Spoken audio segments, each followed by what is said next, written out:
Prince accidentally heard his fiancée's secret, minutes before the wedding, and what he did next was. Before we begin this beautiful period romance story, tell me in the comments where you're listening from.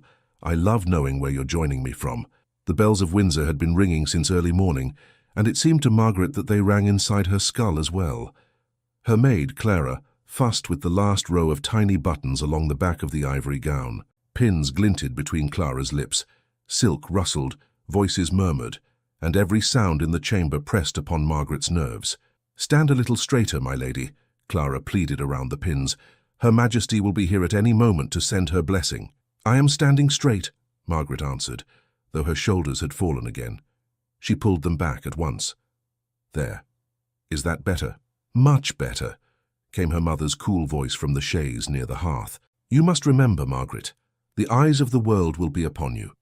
There is nothing more cruel than a crowd searching for a flaw." Margaret turned. The Countess Ashford sat perfectly composed, gloved hands folded, her own gown shimmering with discreet refinement. Not a hair was out of place, not a line of worry on her face. Only the faint tightening at the corners of her mouth betrayed how much this day cost her. "I shall do my best not to stagger or faint," Margaret replied, trying for a lightness she did not feel. "If I trip on the carpet, Mamma, will that send the Empire into decline?" Her mother did not smile. "You will not trip," the Countess said. "You have been taught to walk since you were old enough to stand. You have been taught to curtsy, to speak, to sit and to rise. Today you have only to remember what has been drilled into you for years. The Prince has done you the grace of choosing you. Do not dishonor that choice by carelessness." Behind her, Margaret's father paced near the window, his hands clasped behind his back, his gaze fixed on the manicured lawns beyond. He had been pacing since dawn.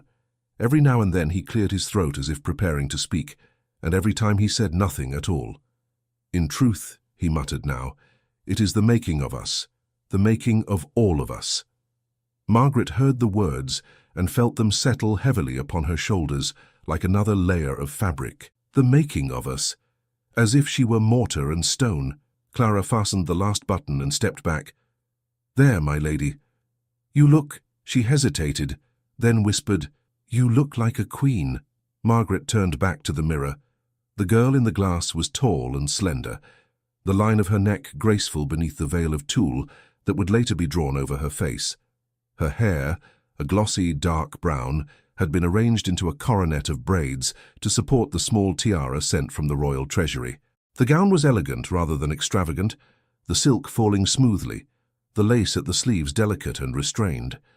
She looked, she thought, like someone else entirely. There was a knock at the door. A lady-in-waiting entered, curtsied, delivered a message from the Queen's private secretary, and departed with efficient swiftness. "Well?" her mother asked. "The Queen sends her blessing," Margaret replied automatically. "Her Majesty requests that I remember I am to be the example for all young ladies in the kingdom." Her father gave a short, nervous laugh. "There, you see," he said.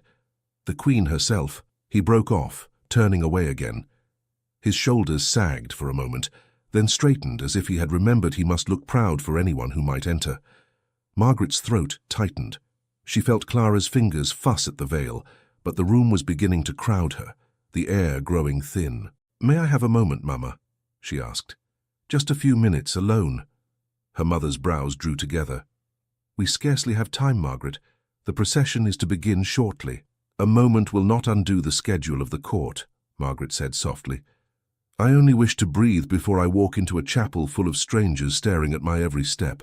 Her father glanced at the clock, and then at her face. There was something helpless in his eyes, something she had seen more and more often these last years. "Let her have her moment, Edith," he said to his wife. "5 minutes will do no harm." The Countess hesitated, then inclined her head. "Very well, but do not disturb the arrangement of your gown or veil. If you begin to weep, have Clara repair your face at once." "I shall do my best not to dissolve entirely," Margaret said, managing a small smile. Her parents left with the lady-in-waiting. Clara gathered the scattered pins and ribbons, bobbed a curtsy and slipped out after them, closing the door. The sudden quiet made Margaret's ears ring more than the bells. She crossed the room on careful feet and opened the inner door that led to a narrow antechamber, a small space joining her apartments to the long gallery beyond. It was nothing more than a square of polished floor, a chair, and a tall window.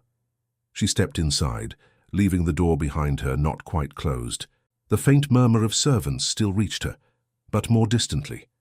The light from the window fell across the front of her gown, catching on the smooth silk. She laid her hands lightly against the frame and looked out.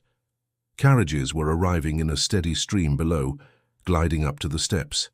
Gentlemen in uniforms and black coats, ladies in bright gowns and feathers, foreign dignitaries, bishops in purple and white, everything in its place. Everyone knowing exactly where to go, what to say, how to move, all except her. "Margaret!" The familiar voice came from behind her. She turned quickly. Lady Agnes Harrow had slipped through the door, closing it almost but not entirely behind her. Agnes was in pale blue, her fair hair arranged more simply than the other ladies of the court. There was colour in her cheeks and concern in her eyes. "I thought you might need someone to remind you to breathe," Agnes said, coming to her. "The corridor outside is a nest of nerves." Margaret let out a shaky laugh. "I am not certain anyone can teach me to breathe today." Agnes took her hands.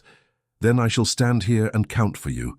In, out, like a nurse with a child." "Do not speak of children," Margaret said, half joking, half near tears. "They will begin to ask for an heir the moment the vows are spoken." "They were asking already last week," Agnes replied, rolling her eyes. "The Dowager Duchess of Wexham has calculated how old she will be when your eldest son marries her youngest granddaughter." Margaret groaned softly. "You see, I am no longer a woman. I am a vessel for the future." Agnes squeezed her fingers. "You are Margaret Ashford. Even as future queen, you will still be you." "Will I?" Margaret thought. "Or will I disappear entirely beneath the crown?"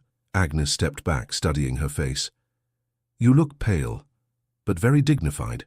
How does your heart feel?" Margaret hesitated. The safe answer sat on her tongue. "It feels honoured, content, grateful." The phrases she had rehearsed for so long, but Agnes's eyes were too kind, too searching. "Unsteady," Margaret whispered, "as if someone has bent a bow inside my chest and drawn it back as far as it may go." Agnes's expression turned more serious. "Is it only nerves, or is it more?" Margaret glanced at the door. It was closed, but sound sometimes slid under doors in these old places. She reached out, turned the key, and then thought better of it. If anyone tried the handle and found it locked, there would be questions. Instead, she left it as it was, only slightly ajar, and stepped farther into the room with Agnes, lowering her voice. "Do you ever think," she said, "how simple life might have been had we been born daughters of merchants or of country attorneys, or of respectable clergymen?" Agnes smiled faintly. "I suspect I should have found something to fret about even then. I can worry over the monogram on a handkerchief, but yes, I suppose it might have been simpler. For me," Margaret said, "it would have been kinder. No one would expect me to save anyone." Agnes's brow furrowed. "Margaret—" "My parents," Margaret went on, the words spilling faster now that she had allowed them to start, "speak of this marriage as if it were a miracle, as if the prince himself descended like an angel to rescue the Ashford name. They forget the bells have not only rung for me today, they have rung for the end of their fears." Agnes's eyes softened. "You know I understand something of it. My father's estates are not what they were. We all watch the ledgers and pretend not to.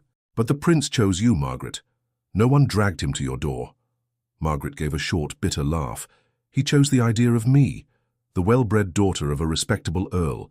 He chose my manners and my breeding, and perhaps my smile. He did not know, when he first visited Ashford House, that the carpets had been mended 3 times and the silver sold to pay the butcher.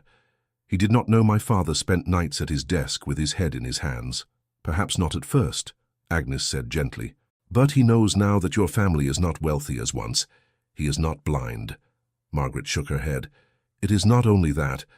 Agnes, do you remember 2 summers ago, before any of this began, before the prince ever looked at me twice?" "I remember you were much less plagued by ladies-in-waiting," Agnes said, "and you did not have a tiara in your hair." "There was someone," Margaret said in a low voice. "Before." Agnes's eyes widened. "Someone? Do not look so shocked. I was not reckless. There were no promises in dark gardens or letters tucked in boots. At least not at first," she swallowed. He was the younger son of a neighbouring gentleman in the country, Thomas Hale. You saw him once, I think, at Ashford, when we were 19. He was unremarkable to most. A little too quiet, perhaps. Too inclined to look at a book instead of at people. Agnes frowned slightly, thinking. Tall, with brown hair that would not lie flat.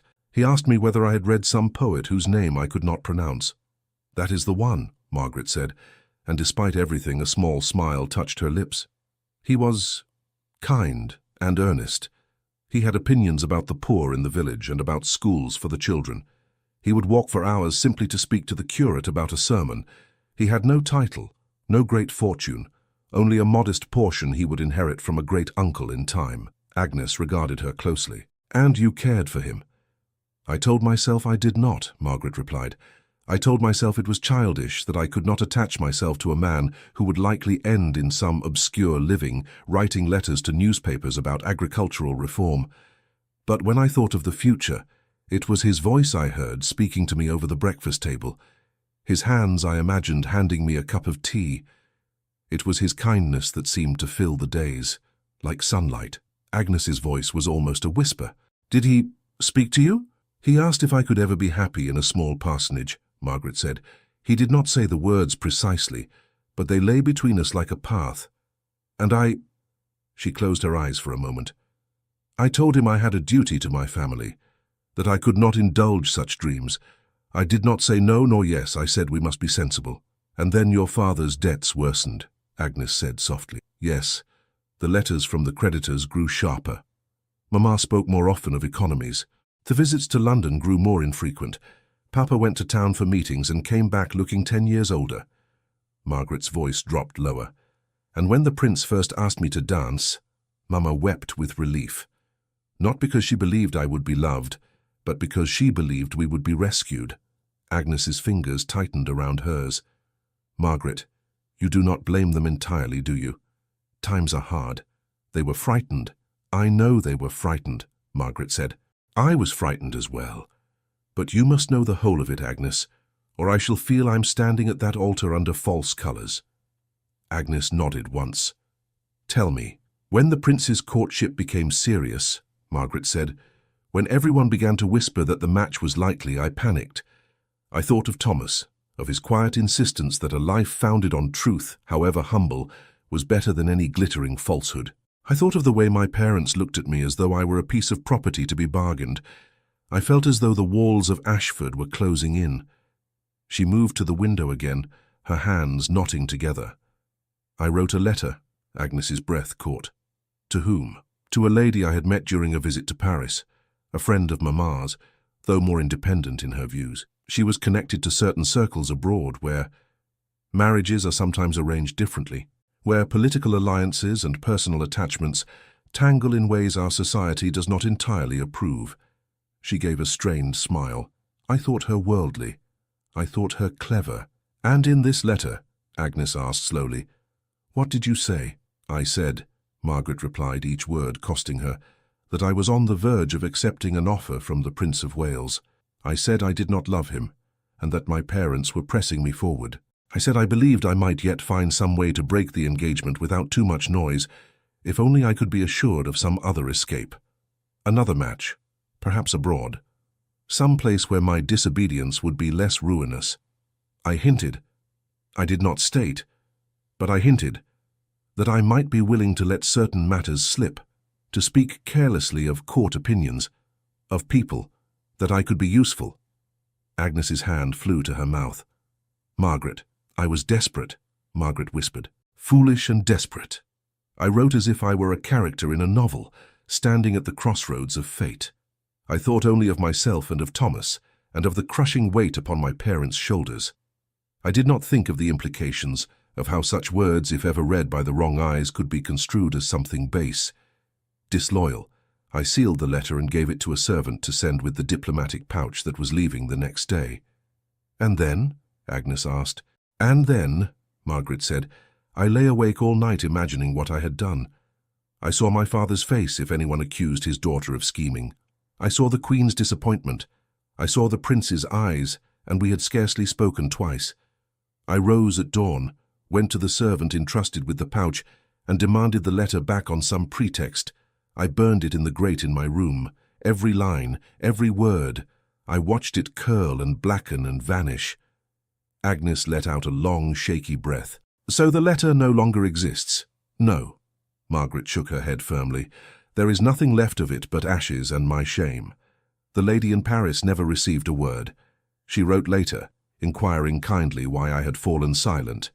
I replied that circumstances had changed, and then very soon they did. Agnes studied her face. You accepted the prince? Yes, Margaret said. After I had destroyed the letter, after I had made myself understand that there was no honorable way to escape, I accepted. I told myself it was my duty, and that to refuse would be childish. I told myself that affection could grow, that respect might in time become more. And has it? Agnes asked quietly. Margaret turned back from the window, and for the first time that morning her expression warmed.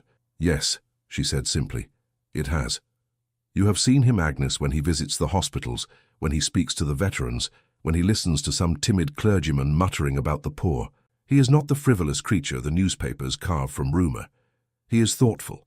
He asks questions. He forgets to eat when he is reading a memorandum about coal miners. He remembers the names of the footmen. He sits with me in the evenings and speaks of schools and factories and laws, and he listens when I say what I have seen in the country. She smiled faintly. He laughs when I jest. He apologizes when he has been careless. He is good. And somewhere along the way, while I was busy mastering my curtsy and my smile, I discovered that I wanted his happiness more than I wanted my own comfort, that I minded his frown more than my mother's scolding. I came to love him, Agnes. Not as one loves a fairy tale, but as one loves a man one has watched trying to be better than he was yesterday. Agnes's eyes shone. Then why do you tremble so? Because, Margaret said, her voice breaking, none of that changes the beginning. If he knew that at first I saw him as a lifeline rather than as a beloved, if he knew that I once wrote words that could be twisted into treachery, if he knew that I had ever weighed his proposal against the memory of another man, how could he bear it?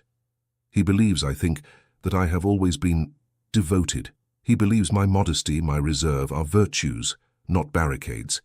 If he knew the truth, he would despise me. Agnes moved closer and took her by the shoulders. Listen to me. You destroyed the letter. You did not carry the scheme forward. You chose to remain. You chose to give your heart honestly in time. You were frightened and unwise, yes, but you were not wicked. Intention matters, Margaret whispered. If someone found out, if that lady in Paris spoke to the wrong person of our correspondence, if anyone ever hinted that the future queen had once contemplated breaking her engagement for the sake of a more convenient escape, it would stain him, not only me but him. The prince cannot be tied to someone whose name carries even the faintest breath of scandal. And yet, Agnes said softly, he is about to stand beside you, in front of God and everyone, and give you his name. Margaret closed her eyes briefly. That is why I cannot speak. That is why I must swallow it all and smile. My parents have pinned their survival upon this day. The court expects perfection. The queen expects obedience. He expects devotion. I cannot shatter everything with the truth. Agnes hesitated. And Thomas? Thomas is gone, Margaret said firmly, though something in her chest flinched. He left for a position in the north. We have not corresponded in a year. He belongs to a life I chose not to live. I shall not turn my head backward at the altar. I shall not. Agnes looked at her for a long moment, then nodded. Very well. Then this is how it stands. You began in fear and folly. You continue in love and remorse. Perhaps that is the only way most of us ever learn. Margaret let out a breath that was almost a laugh. You make it sound almost noble. You are not noble for having erred, Agnes said dryly. You are noble for being sorry and for wanting to be better. That at least you share with him. Margaret glanced at the door again. If only he never hears of any of it. If only that letter remains nothing more than a mistake, burned to smoke. If only no one ever whispers to him that his bride once spoke of another man as the one she truly loved. On the other side of the antechamber wall, down a narrow, half-lit passage where portraits stared from the shadows, a man had stopped walking when he heard his own title spoken. The Prince of Wales had been escaping as well. An equerry had been chattering in his ear about the order of processions and the placement of foreign delegations, until Edward felt he would sooner face a regiment than another list of princes with unpronounceable names. He had dismissed the man with a polite word and ducked through a side door he knew well into the service passage that ran behind the great gallery. He had meant only to take a moment, to breathe without anyone watching him, without his mother's steady gaze or his uncle's jovial counsels of, "Do not stumble, my boy." He had paused by a narrow door standing slightly ajar, intending to pass quietly by. Then he heard Margaret's voice. The future queen had once contemplated breaking her engagement for the sake of a more convenient escape. He froze. The words slit into his thoughts like a knife into fabric. He should have moved on at once. He knew it, even as he leaned closer, drawn by a mixture of fear and disbelief. The door stood open a finger's breadth. Sound slipped easily through. He saw only a sliver of the room beyond, a slice of window, the edge of a chair. He could not see either woman, but their voices came clear. "My parents have pinned their survival upon this day," Margaret was saying. "The court expects perfection. The Queen expects obedience. He expects devotion. I cannot shatter everything with the truth." Edward's heart began to pound. A faint roar filled his ears. Agnes spoke next. "And Thomas?" "Thomas is gone," Margaret replied. "He left for a position in the north. We have not corresponded in a year. He belongs to a life I chose not to live. I shall not turn my head backward at the altar. I shall not." The name meant nothing to Edward, but the tone did. It was the sound of someone speaking of a wound, carefully bound, but not forgotten. Agnes's question reached him clearly. "Did you care for him?" "I told myself I did not," Margaret said. "But when I thought of the future, it was his voice I heard, not the prince's. When I imagined a life of my own, it was his kindness I saw. He was the one I truly loved." Then, the last word came after a brief pause, soft but distinct. Edward's stomach clenched. The passage seemed suddenly narrower, the air thinner. He had believed, perhaps foolishly, that while their match had political advantages, there had also been something more personal that drew her. The way she smiled, quietly, when he spoke of matters that moved him. The way her eyes grew thoughtful when he asked her views. He had imagined that somewhere beneath the formality and the obligation there was affection, perhaps even love. Love beginning, at least. To hear her now speaking of another as the one she truly loved, even in the past tense, was like finding a hidden draught sneaking under a door he had thought sealed. And then came the words that rooted him to the spot. "I wrote a letter," she said. "To whom?" Agnes asked. "To a lady in Paris. I said that I did not love him, that my parents were pressing me. I said I believed I might yet break the engagement if I had some other escape. I hinted that I might be willing to say things that would be valuable, things heard at court, opinions, secrets. I sounded like some foolish heroine in a bad novel, ready to barter her position. I was shameless, Agnes." Edward's hand closed slowly on the edge of the doorframe. The wood creaked faintly under his fingers. He could not breathe for a moment. The light in the narrow passage dimmed. He heard Margaret's voice continue, urgent and low. "I did not think then of what such a letter might mean. I only wanted a door to open somewhere else. I burned it the next morning once my senses returned. I have never done anything like it since, but the fact remains that I wrote it, that I was capable of such selfishness." Agnes's voice was hushed. "But it is gone." "Yes," Margaret said. "Gone. Yet I shall never forget that I once weighed the prince himself, against my own escape. That I once saw him as nothing more than a means to save my family. If he knew Agnes, he would, quite rightly, cast me off."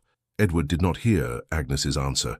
The words he had already heard crashed against one another in his skull. Did not love him. Pressed by her parents. Break the engagement. Another escape. Willing to say things, valuable things. The one she truly loved. He saw in sudden vicious clarity the last 2 years unfold again, in reverse. Every look from her mother. Every desperate courtesy from her father. Every carefully arranged meeting. He saw himself smiling, convinced that her quietness was a form of modest affection. He saw her in the garden, her hand on his arm, listening intently as he spoke of reforms. Had she, even then, been measuring him as a ladder out of a burning house.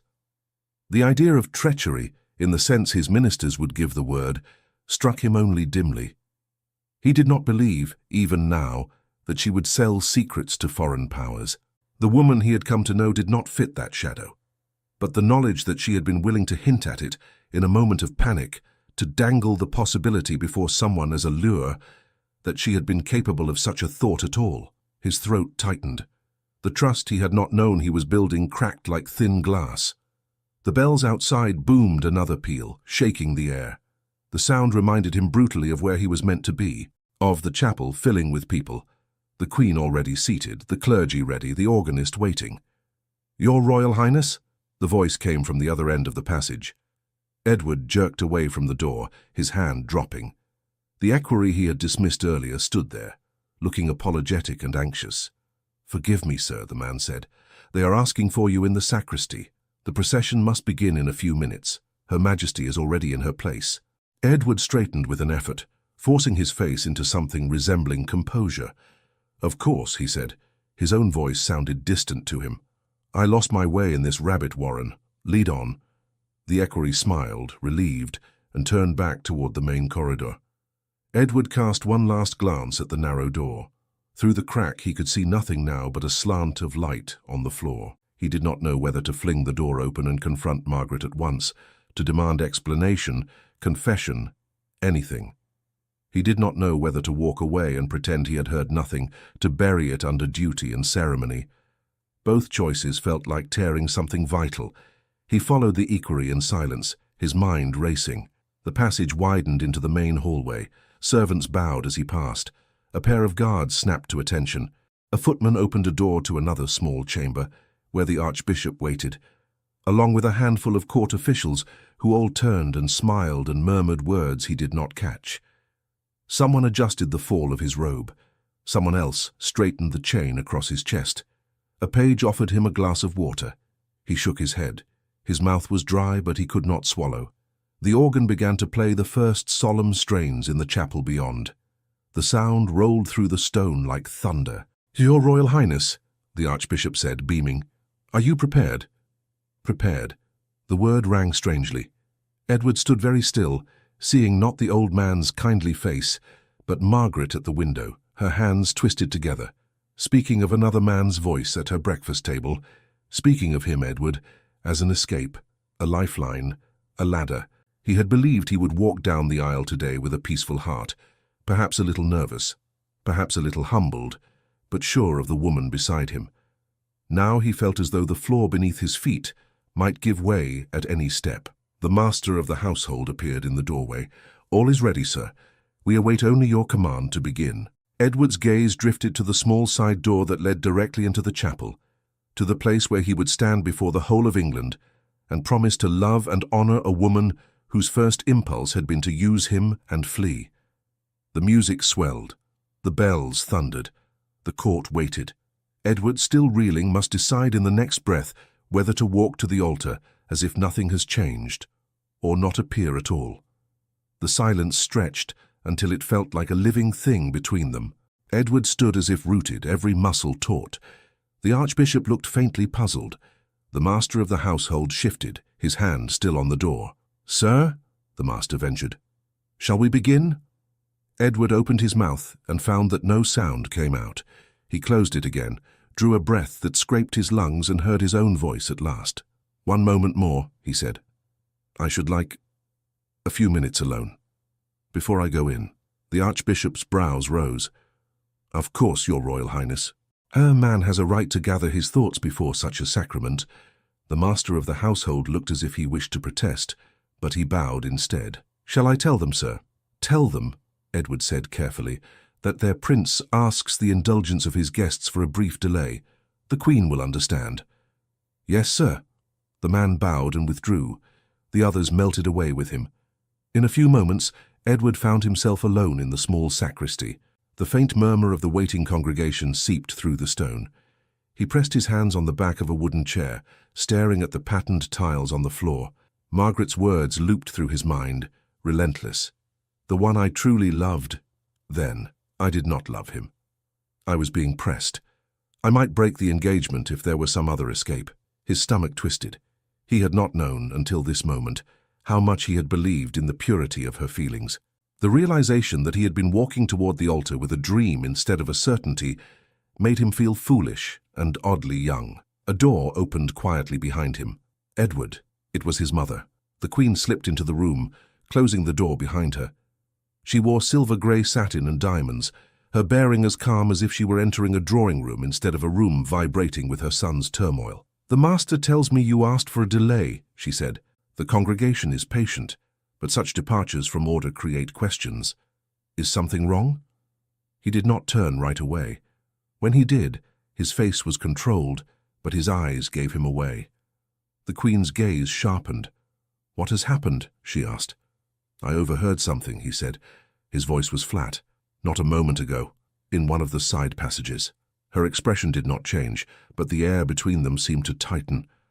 "Something concerning the kingdom?" she asked. "Or your bride?" He gave a short, humorless sound that might have been a laugh. "Both, in a fashion." "Edward," she said quietly, "you are about to be married in front of half the crowned heads of Europe. If there is anything that could imperil more than your pride, you must tell me." He looked at her for a long moment. He had always known his mother to be wise, but he also knew how deeply she cared for appearances, for stability, for the image of the monarchy. "If I tell you," he said, "you will tell me to proceed. Not if proceeding would be unjust," she replied, "or dangerous." He walked a short, restless arc from the chair to the wall and back again. "She did not love me," he said abruptly. "At the beginning. I suppose I always suspected duty had its hand in it. I did not begrudge it. None of us marry as common men and women do. But it seems I was more a lifeline to her family than anything else." She was pressed. The Queen's face remained composed, but a slight sadness touched her eyes. "Many are in one way or another."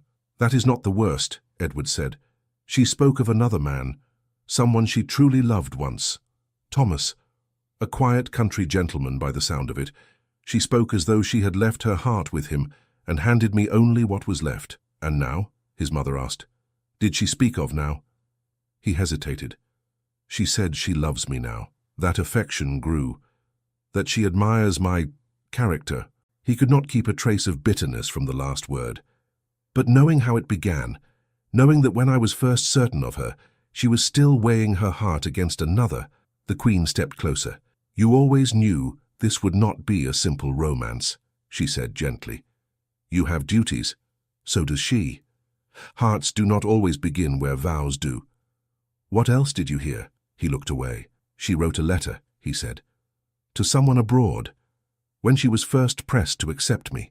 In it she spoke of breaking the engagement if she could find another way out.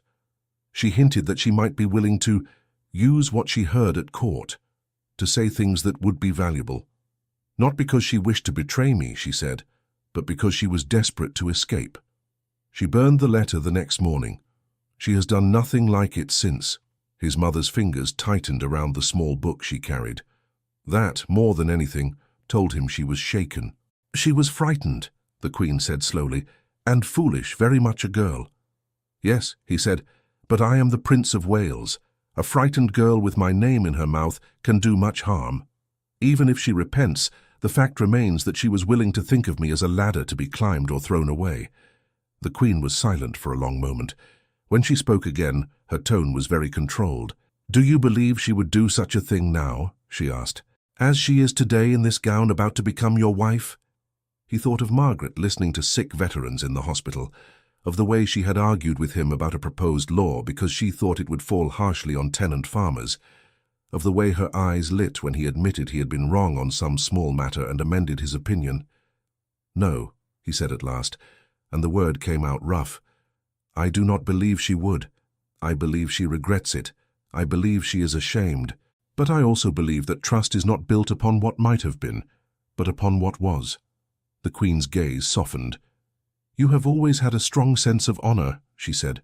"Stronger than many men twice your age. That is both a gift and a burden.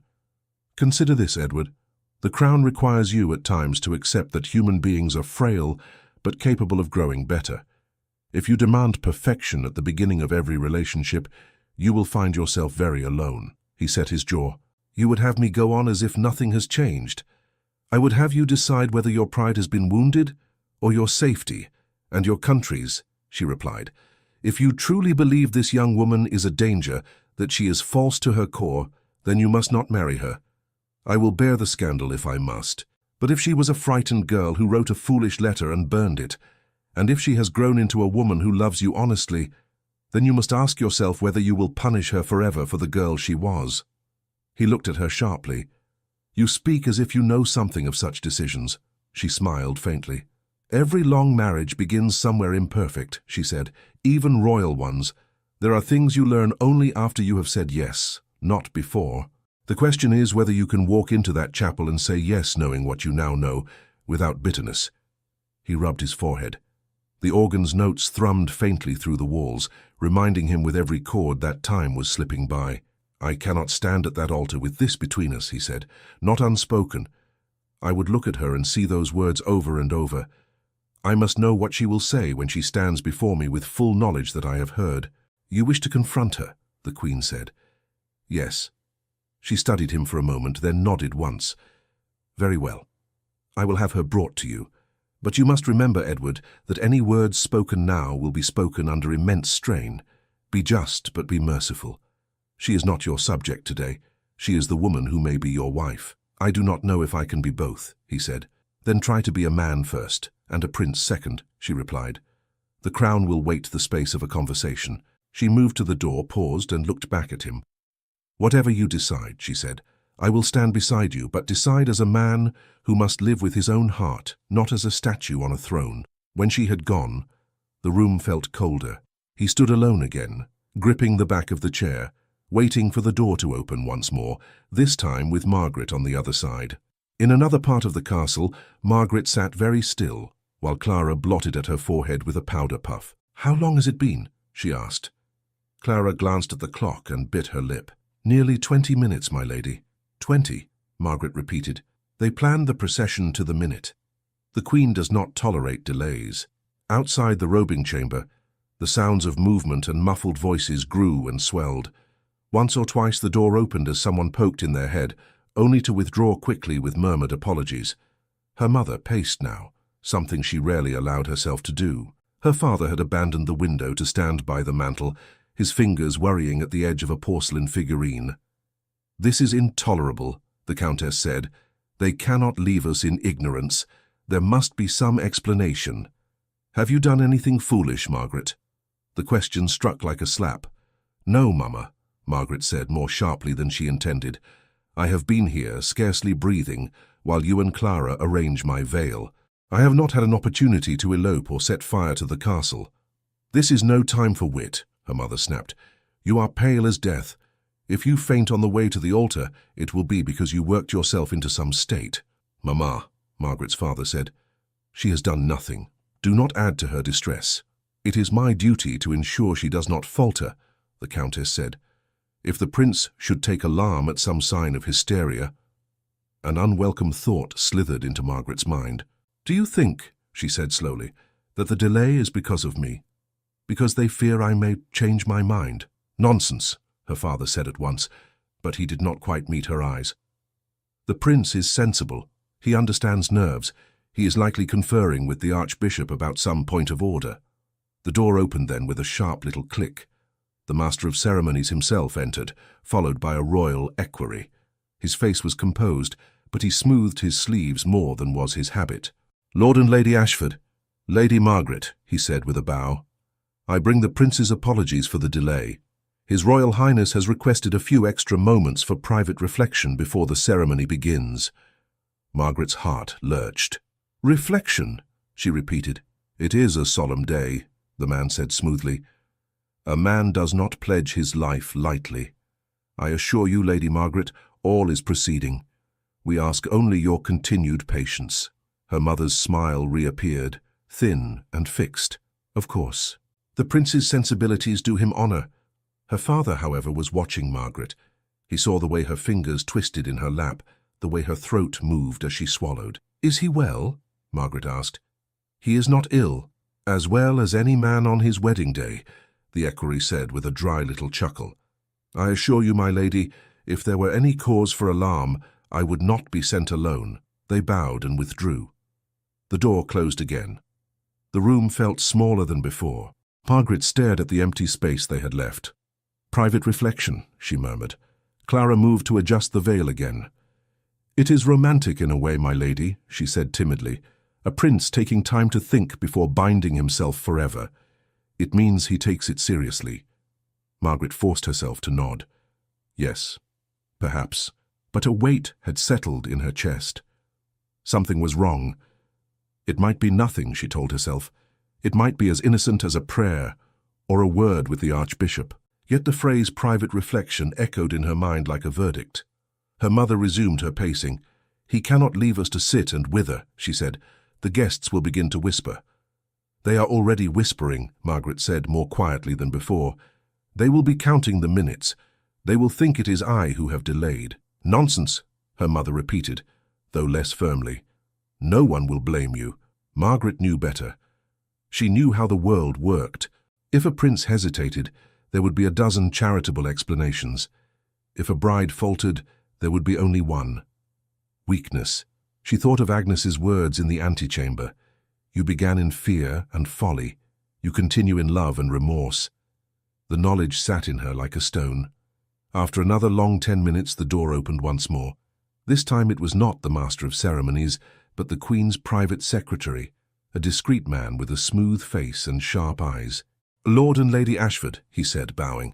"Her Majesty begs a brief word with you both." Her parents exchanged a quick glance. "Of course," her father said. "Margaret?" The secretary raised a hand. "If you will permit, my lord, Her Majesty wishes to speak to you alone. Lady Margaret will remain here." Margaret's stomach dropped. "Is something wrong?" she asked. "Her Majesty will explain," he said. "I assure you, Lady Margaret, there is no cause for panic." Panic. The word did nothing to calm her. Her mother squeezed her arm, an unusually soft gesture. "Sit," she said. "Drink some water. We shall return presently." They left with the secretary, the door closing behind them, with a soft click that sounded final. Silence rushed in. Clara shifted awkwardly. "Shall I pour you some water, my lady?" "Yes," Margaret said. Her voice sounded distant to her own ears. Clara crossed to the table and poured. The glass trembled faintly in her hand. Margaret took it and sipped, but the water might as well have been air. "They will only be a moment," Clara said. "Her Majesty likely wishes to tell them how proud she is, or to speak of some detail." Margaret made herself nod. Her mind, however, was running ahead. What detail would require the Queen to speak to her parents without her? What message would be conveyed in such a way? She rose abruptly and paced the length of the room, the train of her gown whispering over the carpet. "Careful, my lady," Clara murmured. "Mind the hem." "I am careful," Margaret said. She stopped, pressing her hands together to keep them from shaking.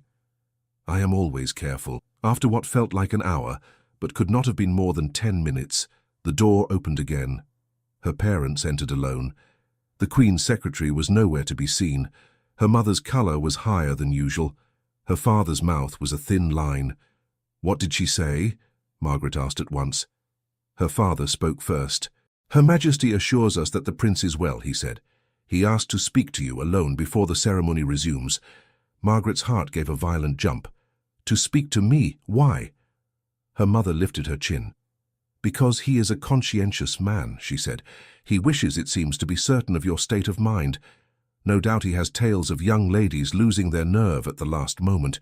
He wishes to reassure himself. You will reassure him, Margaret. You will be calm, composed, and grateful. You will not indulge in romantic dramatics."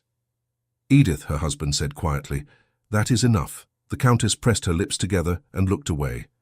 Margaret felt as if the room had tipped. "He thinks I might want to draw back," she asked. "Do you?" her father asked very gently. She thought of Thomas in the orchards at Ashford, of walks in the gardens with Edward, of the burned letter, of Agnes's steady eyes. She thought of her parents' faces in the Queen's presence. "No," she said at once, "no. Whatever foolishness I once entertained, I do not wish to run. I wish only to walk down that aisle and have it done, to belong to myself and to him, and not to everyone else's expectations." Her father's shoulders eased a fraction. "Then you must tell him so," he said. with clarity, with dignity. If he has doubts, you must dispel them. And if he has more than doubts? She asked. If he has something against me? Her mother moved closer. What could he have? She demanded. You have done nothing improper. Margaret's throat tightened. Nothing that could be photographed, she said. But we all make our mistakes, Mama. Her mother's eyes narrowed. Have you been imprudent? I have done nothing that would appear in a scandal sheet, Margaret said. That, at least, was true. But there are thoughts. Letters. Her father held up a hand. Whatever the case, he said, this is not the moment for confession. If there is something you must tell him, do so when you are both less exposed. For now, go to him. Hear what he has to say. Answer honestly. But remember that every word spoken today may shape your life. The door opened once more. The same equerry from before stood there, looking slightly more strained now. Lady Margaret, he said, bowing. His Royal Highness awaits you in the small sacristy. Margaret looked at her parents. May I go? Her father kissed her forehead, something he had not done in years. Go, he said. And remember, whatever happens, you are my daughter. Her mother gave her a swift, almost fierce embrace. Remember who you are, she murmured. Remember what is at stake. Clara hurried to smooth the front of her gown and straighten the veil. Then Margaret followed the equerry out into the corridor. The castle's stone passages seemed both familiar and strange. Everywhere were signs of celebration. Flowers in vases, crimson runners, liveried servants pressed against the walls as she passed. Farther off, she could hear the faint restlessness of the congregation in the chapel, like the rustle of a great, unheard sea. The sacristy door stood slightly ajar. The equerry bowed and withdrew, leaving her alone for a moment in the corridor. She lifted her hand, hesitated, then tapped softly. Enter, came Edward's voice. She stepped inside. The room was small, lined with shelves holding books and vestments. A single high window let in grey light. Edward stood near a narrow table, his hands clasped behind his back, his posture very straight. He was still in full wedding dress, the medals on his chest catching the light. For a heartbeat she saw not the prince but the man she had come to know, the one who had argued with her about village schools, who had smiled when she teased him about his handwriting. Then she saw the chill in his eyes. She sank into a curtsy. Your Royal Highness. Margaret, he said. His voice was polite, but there was a stiffness in it that cut her. Please, rise, she obeyed. Her hands, unbidden, twisted in the folds of her gown. She forced them to stillness. You wish to speak with me? She asked. Yes, he said. He studied her for a moment, as if memorizing her face. We have very little time. The court grows impatient.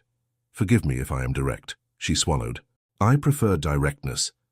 You said earlier, he began, and his tone changed, acquiring a strange familiarity. You said, my parents have pinned their survival upon this day. The court expects perfection. The Queen expects obedience. He expects devotion. I cannot shatter everything with the truth. She froze. The words were her own, down to the slight hesitation before devotion. How do you know that? She whispered. I heard you, he said, in the antechamber. I did not mean to listen.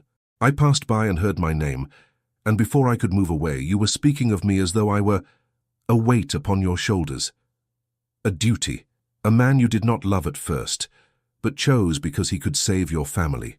Her heart began to pound so hard she thought it would shake the veil. I did not know the door was open, she said faintly. I thought we were alone.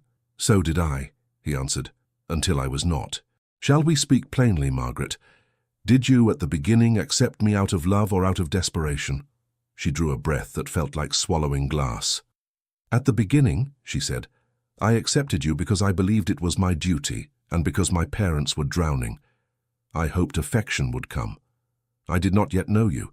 I knew only what the world knows of a prince. And now, he asked, now I know you, she said, her voice low but steady. Now I love you for yourself. But I cannot pretend that the beginning was something it was not. He watched her, searching her face. You spoke of another man, he said. Thomas. He was the one I truly loved.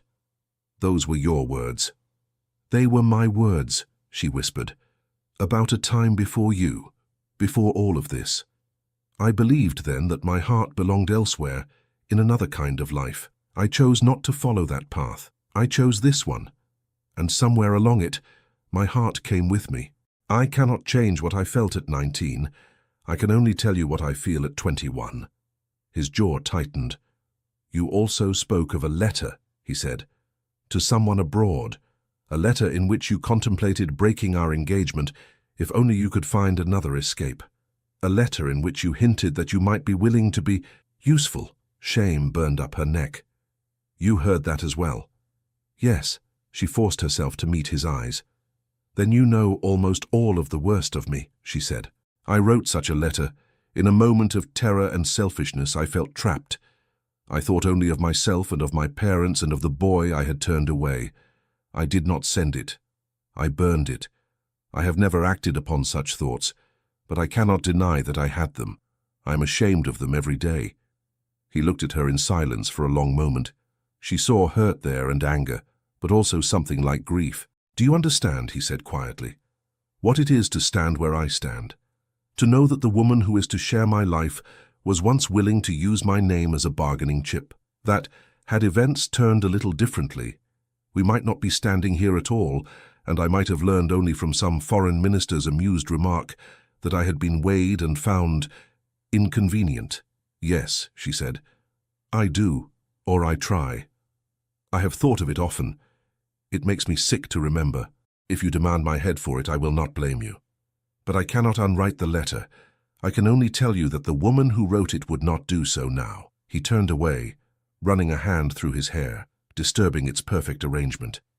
For a moment he looked less like a prince and more like a man wrestling with himself. The Queen says, he said slowly, that I must decide whether I will marry the girl you were or the woman you are. I do not know yet which of you will be at that altar. It will be the woman, she said quickly. The girl burned with the letter, or I hope she did. I cannot ask you to forget. I ask only that you weigh me as I am against what I was. If you choose not to marry me, I will walk out of this castle with my head up and accept whatever the world throws. He faced her again. You say you love me now, he said. Not my position, not the rescue I offered your parents. Me. Yes, she said. The word came from the very center of her. How can I be sure? He asked. How can I know that, if the world turned and I were no longer a prince, you would still look at me as you do now? She gave a small, sad smile. You cannot be sure, she said, any more than I can be sure that you would have looked twice at me had I been the daughter of a country solicitor. We are both bound by the lives we were born into. All I can offer is my word, and the proof of the last months. You have seen me argue with you when I disagreed. You have seen me stand up to your ministers when I thought them wrong. Does that look like a woman currying favor, or like someone who cares enough to risk your displeasure? He remembered her sharp words to the Home Secretary about factory conditions, the way she had gone pale but not backed down. The memory tugged at him. The door opened suddenly. The Archbishop's aide poked his head in, eyes wide. Your Royal Highness, he said, flustered. Forgive me, but the Queen requests that the ceremony proceed. The congregation is becoming restless. There are whispers. We can delay no longer without serious offense. Edward's jaw clenched. I see, he said. The aide hesitated. His gaze flicked to Margaret, then back to the prince. Shall I inform them you will be ready in 5 minutes, sir? Edward looked at Margaret. Her eyes were wide above the veil. Her hands clenched so tightly the knuckles showed white. He felt as though he were standing on a narrow bridge over a chasm, with no time left to choose a direction. We will be ready, he said at last. The aide vanished, relieved. Silence fell again. We are to walk out there, Edward said, and stand before them all. They expect a fairy tale. They know nothing of letters or burned pages or boys named Thomas. We must either give them their story or tear it apart. Margaret swallowed. What will you do? He looked at her, his gaze searching, almost desperate. I do not yet know, he said. Only this. Whatever happens, I cannot pretend any longer. Not with you, not with them. He stepped back, putting a small distance between them, as if he needed the space to breathe. You must go to the robing chamber by the chapel doors, he said. They are waiting for you. I must take my place at the altar. Edward, she whispered. She had never called him that in such an unguarded tone. If you mean to refuse me, do it here. Do not make me walk the length of that aisle not knowing whether I am to be a wife or a spectacle. Pain flickered across his face. Do you think this is easy for me? He said quietly.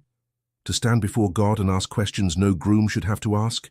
To weigh my duty to the crown against my heart?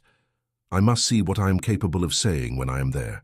I do not wish to humiliate you, but I will not live a lie. She drew herself up, gathering what remained of her dignity. Very well, she said. Then I shall walk, and whatever you do at the other end, I will bear it. He flinched but said nothing. He moved to the door, opened it, and called for the equerry. Please conduct Lady Margaret to the robing chamber, he said, his tone formal. The procession will begin at once. The equerry bowed. Margaret moved past Edward, close enough that the lace of her sleeve brushed his cuff. For a moment she almost turned, almost reached for his hand, but pride held her still. She followed the equerry down the corridor toward the chapel, her heart beating like a drum. The sounds of the waiting throng grew louder with every step. At the small robing room by the great doors, she paused.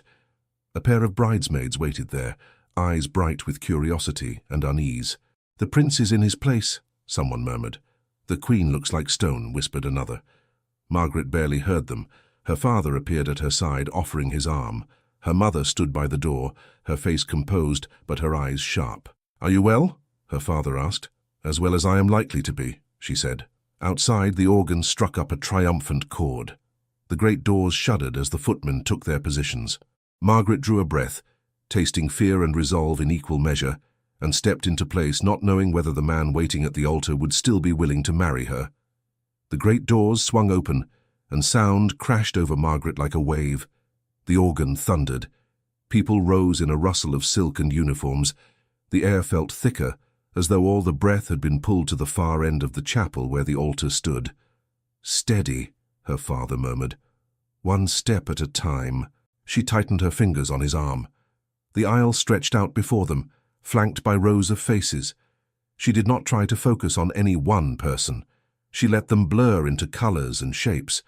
If she began to recognize them, she might see curiosity, pity, or worse, delight at the delay. Her gaze went straight to the altar. Edward stood there, tall and controlled, the red of his uniform cutting a sharp line against the pale stone. The medals on his chest shone. His shoulders were perfectly squared. From where she stood, she could not read his expression clearly, but there was a stillness in his posture that made her stomach twist. He did not lean to speak to the archbishop. He did not look back at the queen. He stood, as if carved and waiting. Walk, her father whispered. Her veil slipped down as they took the first step. The lace softened the outlines of the world. Edward became a figure behind a fine mist, both near and impossibly distant. The murmur of the congregation hushed as she moved. Every footstep sounded too loud in her ears, the tap of her shoes on the stone beating like a slow drum. She could feel hundreds of eyes measuring the set of her shoulders, the tilt of her head, the steadiness of her stride. She heard a faint whisper from somewhere on the left. She looks pale. Wouldn't you? At least he appeared. That last phrase lodged in her like a splinter. At least he appeared. As if there had been a chance he might not. Her father's grip tightened slightly, steering her around a slight ripple in the carpet. Almost there, he murmured. She looked up again. Edward's face came into clearer view as the distance shrank. He was pale, too, not with illness but with strain. His mouth was a firm line. His eyes, when they finally met hers through the veil, were not cold exactly, but grave, searching, as if he were trying to find something in her that would tip a scale. She wanted to smile at him, to bridge the distance with some small private signal. Her lips moved, but no smile came. Her throat was too tight. They reached the front at last. Her father stopped, turned to her, and carefully transferred her hand into Edward's. The contact jolted her. His glove was warm. For an instant she remembered his hand closing over hers when she stumbled on a garden path months ago. The same hand had steadied her, strong and gentle. Now it felt like a question. The archbishop's voice rose, sonorous and practiced. Dearly beloved, we are gathered together here in the sight of God, and in the face of this congregation. The familiar phrases flowed over her. She had heard parts of the service in practices, had even mouthed them before her glass, trying to imagine how she would sound. Today they seemed to come from far away, as if from another life. Edward did not look at the Archbishop. He did not look at the congregation. He watched Margaret. His gaze flickered once to her father, then returned to her face. "Into this holy estate these two persons present come now to be joined," the Archbishop continued. "Therefore, if any man can show just cause why they may not lawfully be joined together, let him now speak, or else hereafter forever hold his peace." A little shiver ran through the crowd. People shifted, heads turned slightly, as if to see if anyone would be bold or mad enough to stand. Margaret's heart hammered. The words had always sounded ceremonial to her before, a relic from some older age. Now they fell on her like a dare. If any man can show just cause. There was cause. There had been a letter, a boy, a calculation. None of it known to the Archbishop, or to the rows of titled observers. Only to two women in an antechamber and one prince behind a door he had not meant to pause at. She felt Edward's hand stir faintly around hers. A tiny movement, a tightening of his fingers, then stillness. No one spoke, no one rose. The pause stretched a heartbeat longer than usual. A murmur began at the back and was quickly hushed. The Archbishop cleared his throat, took the silence for consent, and continued. "I require and charge you both, as you will answer at the dreadful day of judgment, when the secrets of all hearts shall be disclosed." Margaret almost laughed at that, a quick, hysterical sound she managed to hold back. The secrets of all hearts had already been disclosed to the one person whose opinion mattered most. She tore her eyes from Edward's and glanced sideways, seeking some anchor in the blur of faces. She caught a glimpse of Agnes, seated among the ladies. Agnes's hands were clasped tightly together in her lap. When she saw Margaret looking, she gave the smallest nod, a gesture of support that no one else would notice. Near the front, the Queen sat with her back very straight. Her face was impassive, but Margaret noticed the whiteness of her knuckles where they gripped her fan. Her mother looked rigid, lips pressed together. Her father's head was slightly bowed, as if in prayer. The Archbishop led them through the familiar questions. "Edward, wilt thou have this woman to thy wedded wife?" Edward's voice, when it came, was steady, but quieter than she expected. "I will." The words sent a quick flare of warmth through her chest, dulled at once by the knowledge of what lay beneath them. The Archbishop turned to her. "Margaret, wilt thou have this man to thy wedded husband?" She did not hesitate. "I will." The words came clear and firm. Whatever else was uncertain, that was not. They moved on through the responses. The dignity of the language gave her something to cling to. She listened to herself, promised to obey and serve, to love and cherish. She listened to Edward repeat his part, their voices braided briefly in the echo of the stone. Then came the moment for the vows themselves. "Who giveth this woman to be married to this man?" Her father stepped forward, his voice rougher than usual as he answered, "I do." He placed her hand again in Edward's. The touch felt different now. Final. The congregation leaned in almost imperceptibly, hungry to witness the exact instant when two people became one story. The Archbishop nodded. "Repeat after me," he said to Edward. "I, Edward, take thee, Margaret, to my wedded wife." Edward drew a breath. Margaret felt it in the tremor of his fingers around hers. But he did not speak. The Archbishop waited, a faint crease appearing between his brows. The silence lengthened. Margaret looked up sharply. Edward's eyes were no longer only on her. He was looking past her now, sweeping the assembled faces, the Queen, his uncles, the foreign princes, the rows of lords and bishops. "Your Royal Highness?" the Archbishop prompted softly. "If you please." Instead of repeating the words, Edward released Margaret's hand. The shock of it made her flinch. The congregation gasped as one. A wave of whispers rose, then stilled under the Queen's swift, decisive glance. Edward turned to the Archbishop. "Your Grace," he said, his voice carrying clearly in the hush, "I must beg your pardon. I find I cannot at this moment speak the words as if there were no shadow upon them." The Archbishop blinked. "Shadow, sir?" Edward turned to face the congregation fully.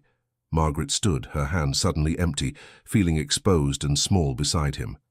"All of you here," Edward said, "have come to witness what is supposed to be the most joyful day of my life, the day on which I bind myself to a woman in the sight of God and the nation, the day on which we present a union meant to stand as an example of trust and fidelity." His words were measured, But Margaret heard the strain beneath the smoothness. "There has been much talk," he went on, "of duty, of alliances, of the future of the crown, all of it important, all of it weighty, and yet there is something more fundamental than any of that." He paused. "Truth." A murmur rippled through the crowd. This was not the speech they had come to hear. "Sometimes," Edward said, "we arrive at the altar not as creatures of perfect romance, but as flawed human beings who have stumbled our way here, making mistakes, hurting others, failing to be as brave as we ought. Such is my case. Such is, I suspect, the case of my bride as well." Margaret's heart thudded painfully. The stone under her feet felt suddenly cold. She saw Agnes press a hand to her mouth. Her mother had gone very still, eyes wide. Her father's face was bloodless. The Queen sat without moving a muscle, but something in her gaze sharpened, as if she were watching a chessboard where a piece had just shifted in an unexpected direction. The Archbishop shifted uncertainly. "Your Royal Highness," he murmured. "Perhaps—" "Allow me a few more sentences, Your Grace," Edward said. "After that, if you believe I have gone too far, you may consign me to the care of the Almighty at once." A nervous ripple of laughter ran through the congregation and died quickly. Edward turned back to the people, but his next words seemed directed as much to Margaret as to them. "A marriage such as this," he said, "stands at the intersection of two worlds. There is the private world, where two individuals must live with each other's faults, learn each other's hearts, bear each other's burdens. And there is the public world, where every smile, every gesture is weighed and measured and interpreted. We are asked to be symbols, yet we remain stubbornly people." He looked at Margaret again, and she felt flayed by the intensity of his gaze. "In private," he said, his voice gentler, "I have learned that Lady Margaret is a woman of intelligence, compassion, and courage. I have seen her speak against injustice, even when silence would have been safer. I have seen her kindness to those who could offer her nothing in return. I have come to value her deeply." The word he had almost said instead hung unspoken between them. "In private," he continued, "I have also learned that we both carry regrets, that she has not always loved me as she might, that I have not always sought to understand her burdens as well as I could. That fear and duty have at times warped both our choices." The whispering grew louder. A few people shifted in their seats, craning their necks. It was clear now that something had been wrong with this wedding, long before the doors opened. Margaret felt heat rising under the veil. Her hands shook where they hung at her sides. She wanted to vanish and stand taller at the same time. Edward looked back at the Archbishop. "I stand here," he said, "unable to say, 'I take thee,' without acknowledging that the path to this point has not been pure. There have been letters unwisely written and burned. There have been affections given and withdrawn. There has been, on my part, a willingness to accept less than complete honesty, as long as appearances were smooth." A collective gasp greeted the word letters. Margaret closed her eyes for a moment. He had not named her crime outright, but the hint was enough for those with imagination. He turned to the Queen. "My mother reminded me, not long ago, that perfection is not required at the beginning of a long union, only the willingness to walk into it with open eyes. I find that I can no longer walk blind." The Queen's face did not change, but Margaret saw in the slight relaxing of her jaw that she understood what he meant. Edward faced the congregation again. "I will not," he said, his voice firm now, "build my marriage on a lie. Not the lie that my bride and I have been paragons of disinterested devotion from the moment we met, nor the lie that our union is only a political arrangement with no heart in it at all. Somewhere between those two stories lies the truth. It is there I wish to stand." The stillness in the chapel had changed. It was no longer the polite attention of people witnessing a ceremony they had seen a dozen times. It was the taut, strained silence of people watching something unprecedented and dangerous unfold. The Archbishop cleared his throat again. "Your Royal Highness," he said carefully, "what is it you propose?" "I propose only this," Edward said, "that before we speak words no human hand can unmake, I ask my bride a question which I should have had the courage to ask long ago, without crowns or altars or witnesses." He turned fully toward Margaret. The world narrowed to his face and her breath. The veil blurred his features slightly, but she could see his eyes dark and intent. "Lady Margaret," he said. And though he spoke loudly enough to be heard in the furthest pew, the tone was intimate, as if it were only the two of them. We stand before God and before these people. They have come expecting a fairy tale. You and I know better than anyone that the story is more complicated than that. She swallowed. Her mouth felt dry as ash. You have been honest with me in private, he said. You have told me of your fears, your shame, your mistakes. You have spoken of love that has grown where once there was only duty. Beginning today, if we go forward, there must be no more half-truths between us. He drew a careful breath. So I ask you now, not as a prince to his subject, not as a symbol to an adornment, but as a man to the woman he may call his wife. Do you love me at all? For a long moment, Margaret could not feel her legs. The world had narrowed to the curve of Edward's mouth, and the question hanging between them. Do you love me at all? The chapel held its breath with her. The scrape of a shoe, the distant rustle of someone's sleeve, the faint creak of a pew. Every sound seemed magnified. Her lips parted, but no words came. Her throat was dry. She could lie.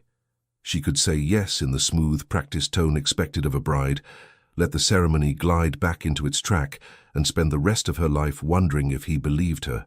Or she could tell the truth, the whole of it, in front of everyone. Her knees wobbled. Your Royal Highness, the Archbishop murmured, torn between horror and concern. This is hardly— Let her answer, Edward said quietly, without looking away from her. She drew a breath. It shook. Yes, she whispered. The sound barely rose above the hush. A few of the people near the front heard it. Further back, faces strained. Edward's eyes did not soften. I did not hear you, he said, voice steady. And neither did anyone else hear.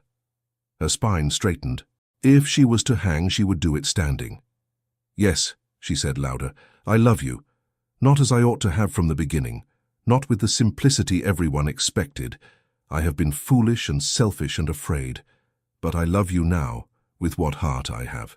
A whisper like wind through leaves swept the chapel. She forced herself to go on. I did not love you first, she said. I loved the idea of saving my family. I loved a dream of another life. I tried to run from all of this in my mind. I failed. And then, while I was failing, I met you as you are, not as a prince in a story, but as a man who cares, who thinks, who listens. My respect grew before I knew my heart had followed. I cannot change what I was, but I can stand here and say that I do love you now. If that is not enough, you should not marry me. Silence followed, deep and shocked. Somewhere in the third row, a dowager duchess dropped her fan. It hit the floor with a soft crack. Edward stared at her. For a moment, the mask he had worn all morning slipped. She saw raw pain and something like hope flicker across his features. The Archbishop cleared his throat, clearly at the end of his endurance. Perhaps, he said carefully, in light of emotions running high, it would be prudent to withdraw for a few moments. A private word between the couple, under God, before we proceed, or not. His voice faltered slightly on the last word. All eyes turned to the Queen. She rose with unhurried grace. This assembly will remain seated, she said, her tone leaving no room for argument. The Prince and Lady Margaret will withdraw for a short time. When they return, we will either resume the ceremony or be informed of their decision. You will all remember that we are in a consecrated place, and your tongues should behave accordingly. The warning landed like a light slap. Edward inclined his head to her. Thank you, ma'am, he said. He turned back to Margaret and offered his arm. Come, he said quietly. Her hand trembled as she laid it on his sleeve. They walked side by side down the steps from the altar, past the watching eyes. No music covered their retreat. Their footsteps rang in the vaulted space. Margaret kept her gaze straight ahead. She did not look at her parents. She did not dare. She caught only a blur of Agnes, pale and wide-eyed. The side door closed behind them with a heavy click, shutting out the crowd and the candles and the murmurs. The sudden quiet was almost violent. A royal usher led them down a short passage into a modest withdrawing room. A wooden table, a few chairs, a prie-dieu, a small fireplace, that was all. It felt like another world. The usher bowed and stepped back. I shall wait outside, sir, he said. If you call, I will fetch whomever you wish. He closed the door, leaving them alone. Edward moved to the middle of the room and stopped.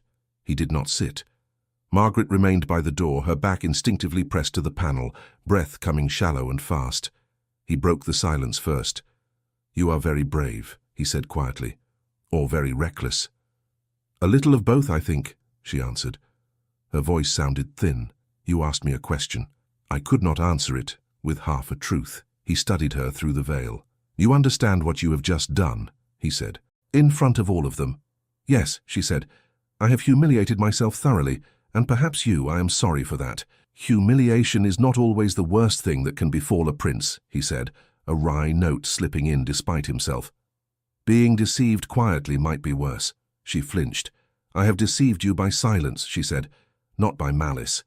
I thought it kinder not to unburden myself on you. I thought my shame should be borne alone." "Do you still think so?" he asked. She hesitated. "No," she said, "not now." He walked a few steps, hands clasped behind him again, then turned to her. "Take off the veil," he said. Her fingers flew to the comb, clumsy with nerves. She lifted the veil back, freeing her face. The air on her skin felt shockingly cool. He watched her, taking in the pallor of her cheeks, the strain in her eyes. "You look as if you might faint," he said. "Do you need to sit?" "If I sit, I may not get up again," she replied. "Let me stand." He nodded once. "Very well. Then let us finish what we began in the sacristy, this time without the organ rattling the walls." She searched his face. "What else can I say that you do not already know?" she asked. "You heard almost everything." "I heard fragments," he said. "Snatched phrases through a door. I want to hear the whole from your mouth, beginning to end, with nothing smoothed over for my benefit. If we go back in there, I cannot have ghosts lingering in the corners." She drew another deep breath. "Very well," she said. "Ask." He did not ask at once. Instead, he stepped closer, close enough that she could see the faint shadow of stubble along his jaw, the tiny lines at the corners of his eyes. "Tell me about him," he said. "Thomas, as you would have told me if I had had the sense to ask when we were first betrothed." She had expected that. She had dreaded it. "He was—" She forced herself not to look away. "He was kind. Not remarkable to others, but kind, thoughtful. He listened when I spoke of the tenants and the village children. He believed the world could be made better by small acts. He asked if I could be happy in a smaller life. I never promised him anything, not outright. But I let him see that my heart was not indifferent." "Did you kiss him?" Edward asked very quietly. The question startled her. "No," she said. "No. I knew the line I could not cross. We walked, we talked, we read. That was all. My sin was not in what I did with him, but in what I dreamed and in what I later wrote." "And now," he asked, "if he walked into this room at this moment and said, 'Come away with me, no chapel, no crown,' what would you do?" She did not have to think. "I would stay," she said. "Even if you sent me away from you, I would not go to him. That path is closed. I chose against it. I have grieved it. And now I have let it go." Something eased almost imperceptibly in his shoulders. "And the letter," he said. "Say it plainly. I want to be able to repeat it in my mind without wondering what I have embellished." She flushed. "I wrote," she said, each word slow and careful, "to a woman in Paris. I said I was about to accept an offer from you. I said I did not love you, that my parents were urging me. I hinted that I might break the engagement if I had another escape. I hinted that I could be useful, that I might hear things, see things. I did not name anything specific. It was all vague and foolish, like a girl who has read too many novels and confuses her own life with some melodrama. And then, when my senses returned, I burned it. No reply ever came, because it was never delivered." "You are certain?" he demanded. "No copy. No second letter." "I am certain," she said. "I went myself to the servant and made him find it in the pouch. I watched it burn. The only person in the world who knew of it before today was Agnes, and now you, and whoever among that congregation can put two and two together from your speech." He winced slightly. "I did not name you," he said, "nor the letter, but I suppose I waved a red cloth in front of half the gossips in Europe." She gave a small, humorless smile. "I helped you," she said. "They will feast on my confession for months. He looked at her for a long moment. "Are you angry with me?" he asked. "For asking you that question in public?" "Yes," she said, surprising them both. "A little. I understand why you did it. I understand that you wanted the truth where everyone could see it. But you put my heart on display like a specimen. You put your own there too. It was cruel, in a way. Honest, but cruel." He nodded slowly. "I know," he said. "The cruelty was unintentional, but not imaginary. I'm not proud of it. I have been wrestling all morning with the desire to protect my dignity and the desire to protect you. At the altar, in that moment, dignity won. It was not my finest choice." She blinked. She had not expected him to admit it so directly. "You are not the only one who has made mistakes," he went on. "I chose to listen at that door instead of walking away. I chose not to confront you at once, but to let the knowledge fester until it erupted in the worst possible place. I chose to speak as if I were alone in my pain and you were the only one who had something to confess. That was unjust." Her throat tightened. "Why are you saying this?" she asked softly. "Because," he said, "if I ask you to show me your worst self, I must show you mine. You should know the man you may be tying yourself to is proud, stubborn, and occasionally dramatic in front of archbishops."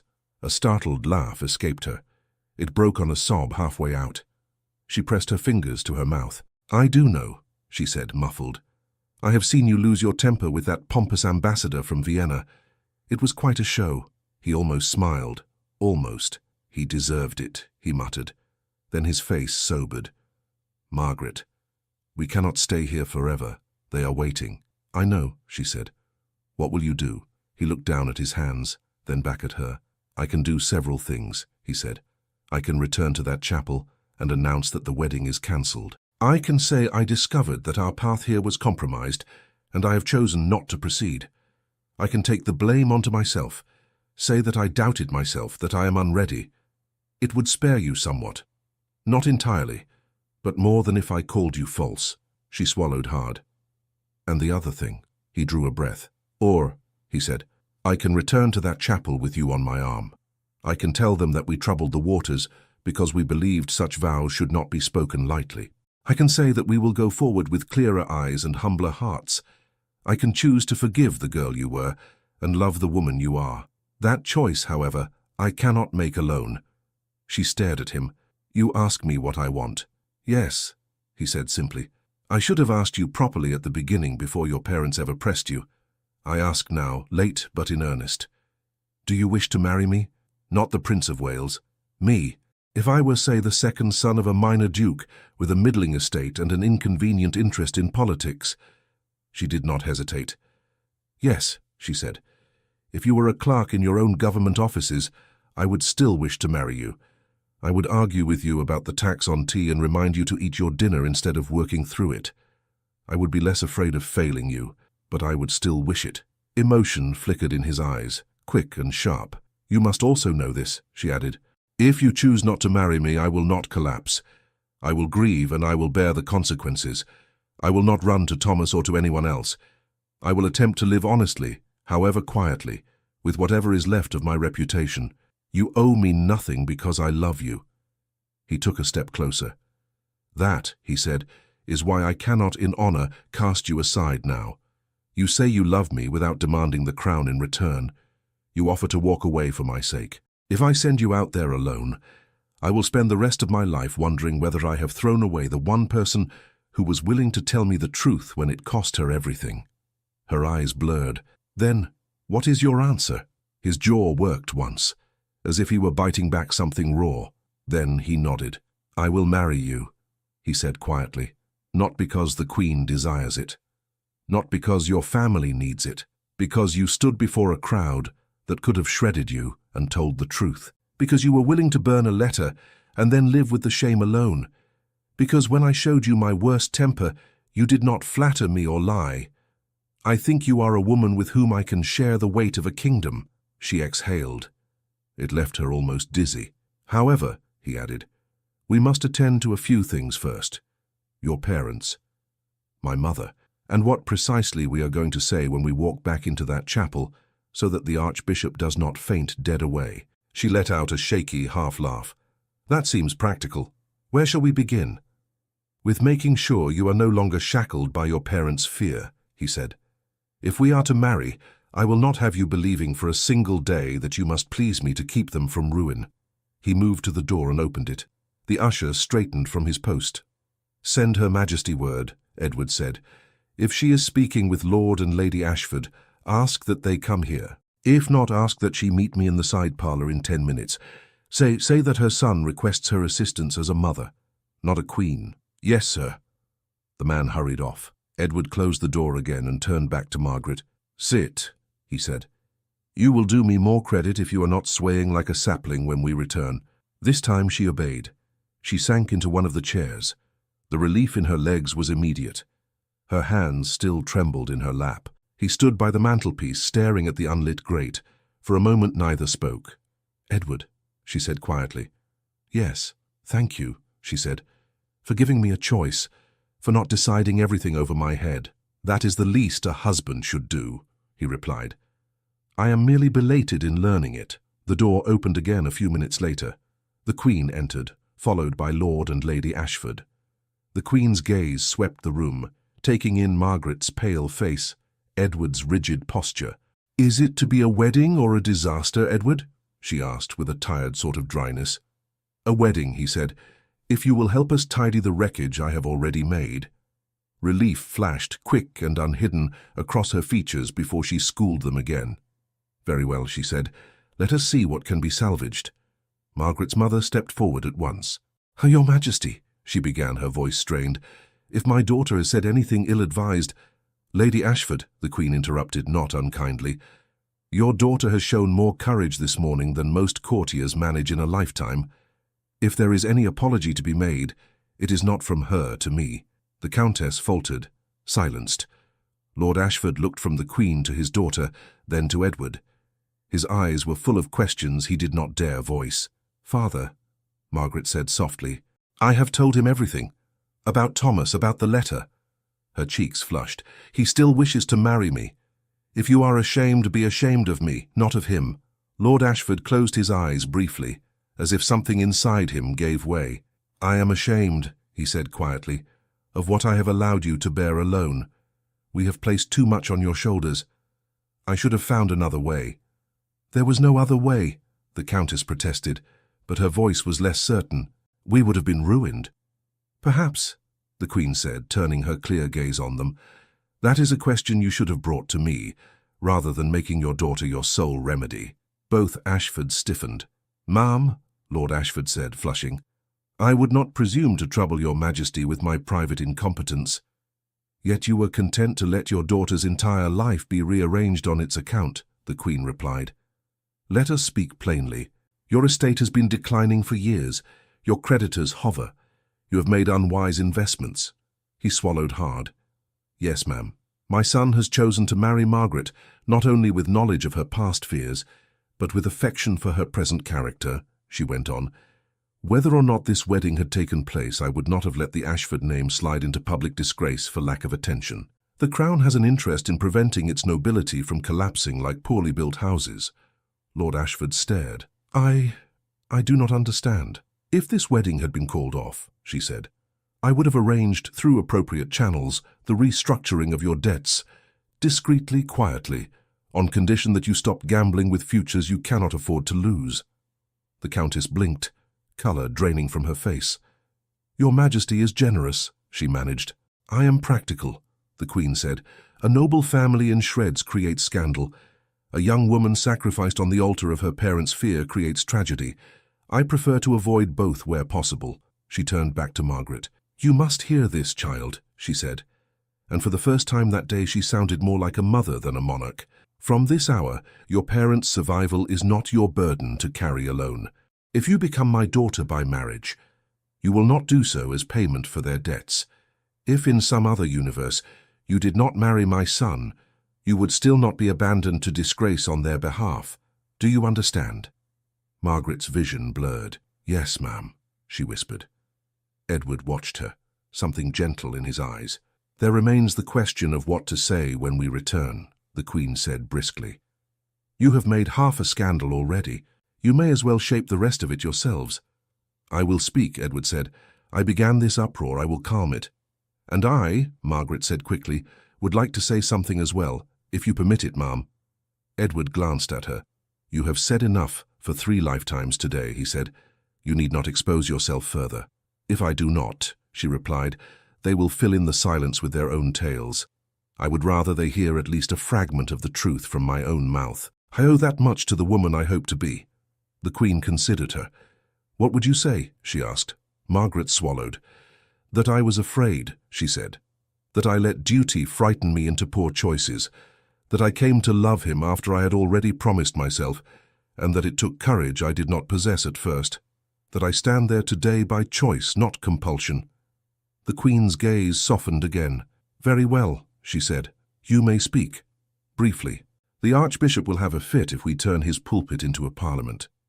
Edward gave a faint, anxious huff of laughter. Lord Ashford looked at his daughter.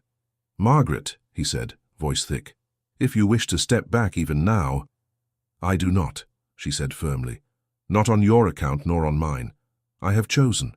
I will not unchoose simply because the world is watching. Her mother gave a small, strangled sound. I do not deserve you, she whispered. No, Margaret said gently. But you are my mother, and I know you were afraid. Let us all try to do better from here. The Queen glanced at the clock on the mantel. We have kept them waiting long enough, she said. Another 5 minutes, and they will be inventing revolutions in the pews. She moved to the door and opened it. The usher straightened again, eyes wide. Tell the Archbishop, she said, that the Prince and Lady Margaret are ready to return. He is to resume the service where he left off. And if anyone faints, he is not to blame me. Yes, ma'am. The usher darted off. The Queen looked back at her son and future daughter-in-law. Are you quite certain? She asked quietly. Either of you can still say no. Edward stepped to Margaret's side. He held out his arm. I am certain, he said. Margaret placed her hand on his sleeve. This time the gesture felt different. Not like surrender, but like joining. So am I, she said. The Queen nodded once, satisfaction and something like pride flickering in her eyes. She stepped aside to let them pass. Lord and Lady Ashford both bowed their heads as the couple moved by. Agnes, waiting anxiously in the corridor with a cluster of ladies, caught Margaret's eye and managed a watery smile. Margaret gave her the smallest nod. They reached the small side door that led back into the chapel. On the other side, the murmurs swelled like distant surf. Edward paused with his hand on the latch. Last chance to run, he murmured, just for her. She looked up at him. For the first time that day, her answering smile reached her eyes. Not this time, she said. Not from you. He drew a breath, squared his shoulders, and opened the door. Together, side by side, they stepped forward to face whatever waited beyond. The murmur inside the chapel hit them like a physical thing when the door opened. It was not loud, but it had weight. Hundreds of voices, held just below a whisper, washed together into a hushed tide.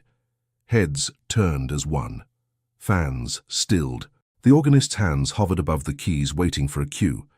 Edward and Margaret stepped through the narrow doorway and paused on the small landing. For a heartbeat they were framed in the arch, side by side, his red uniform and her white gown catching the light. Margaret felt every gaze like a touch on her skin. Her hand tightened on Edward's arm. Straight ahead, he murmured, so low only she could hear. We walked together. They descended the few steps and moved back toward the altar. No music accompanied them this time.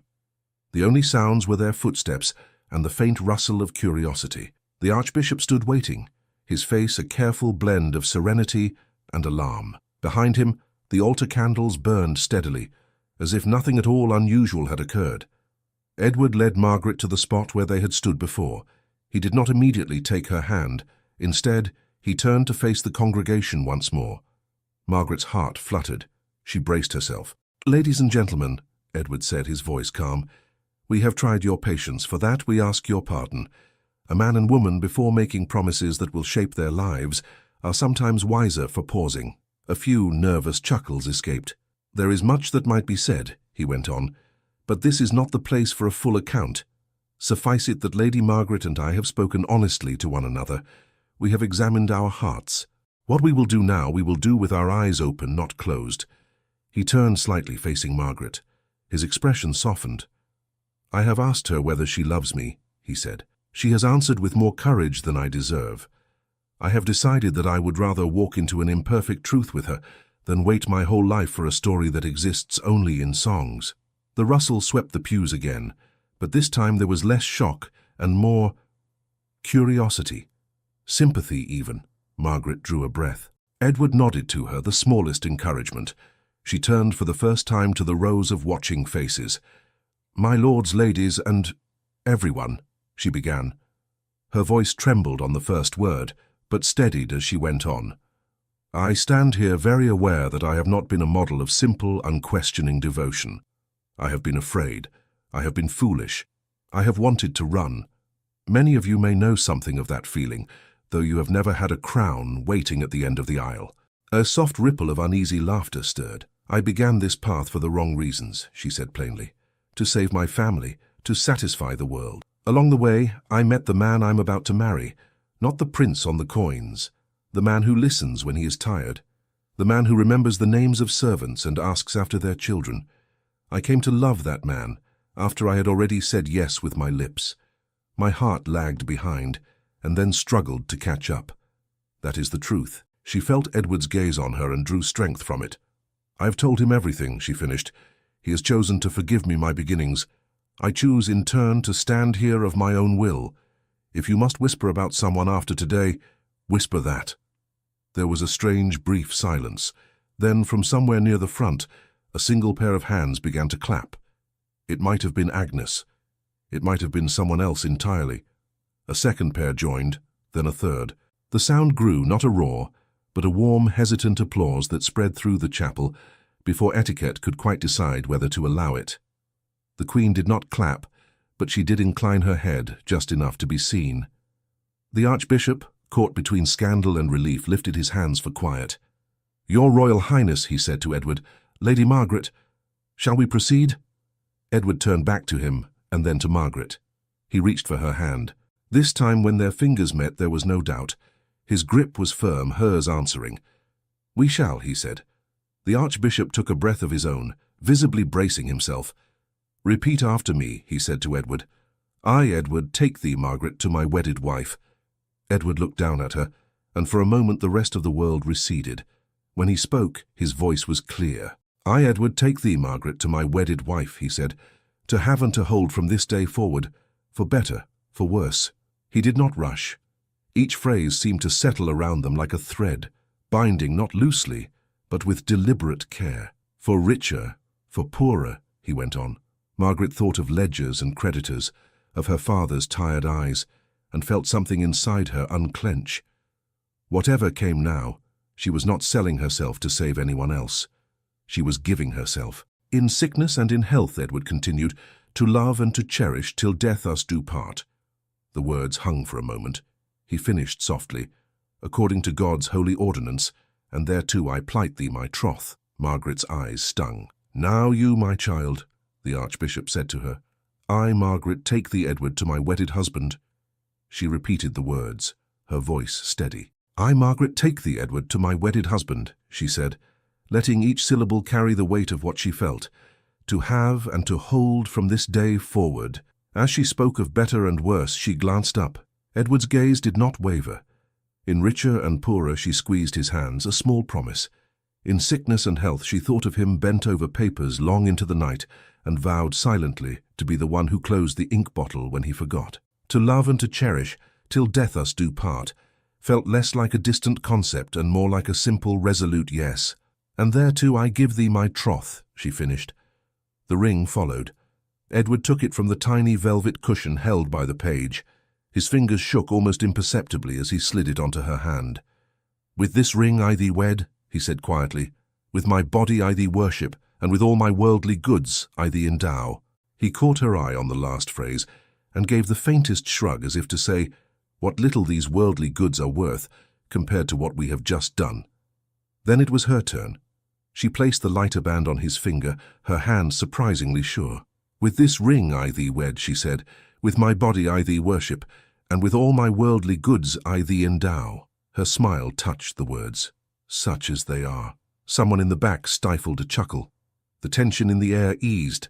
The Archbishop raised his hands, his voice regaining its familiar authority.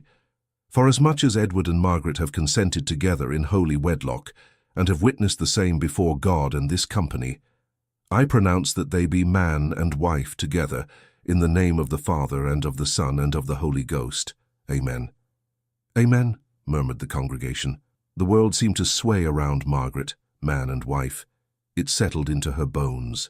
The Archbishop leaned closer, his tone lowering to the traditional prompting. "You may seal your vows with a chaste kiss, Your Royal Highness," he said. Edward's mouth quirked, so quickly she might have imagined it. He lifted Margaret's hand, drew her a little closer. For a moment they simply looked at each other. There were no doors half open, no overheard whispers, no queens, no courtiers, only the two of them, standing where their paths had converged. "Hello, wife," he murmured, too softly for anyone else. "Hello, husband," she whispered back. He bent his head and brushed his lips against hers. The kiss was gentle, entirely proper, the kind that would offend no one and disappoint every romantic novelist. And yet, in the quiet firmness of it, there was something that made Margaret's breath catch. A promise and a question answered. The chapel exploded into sound. Applause, relieved and enthusiastic, broke out. Some of it was for the crown, some for the ceremony, but much of it, Margaret sensed, was for the fact that this strange, halted, half-scandalous marriage had ended in a visible act of unity. They turned together to face the congregation. Edward's hand remained over hers, their fingers interlaced. For the first time that day, Margaret let herself smile fully. The expression felt strange on her face, like using a muscle that had been strained and finally released. The Queen's eyes were bright. Whether with unshed tears or simple relief, Margaret could not say. Lord Ashford looked as if he might collapse from the sudden absence of tension. The Countess had a handkerchief pressed to her lips. Agnes was openly crying, dabbing at her cheeks with no regard for decorum. The organ struck up a jubilant hymn.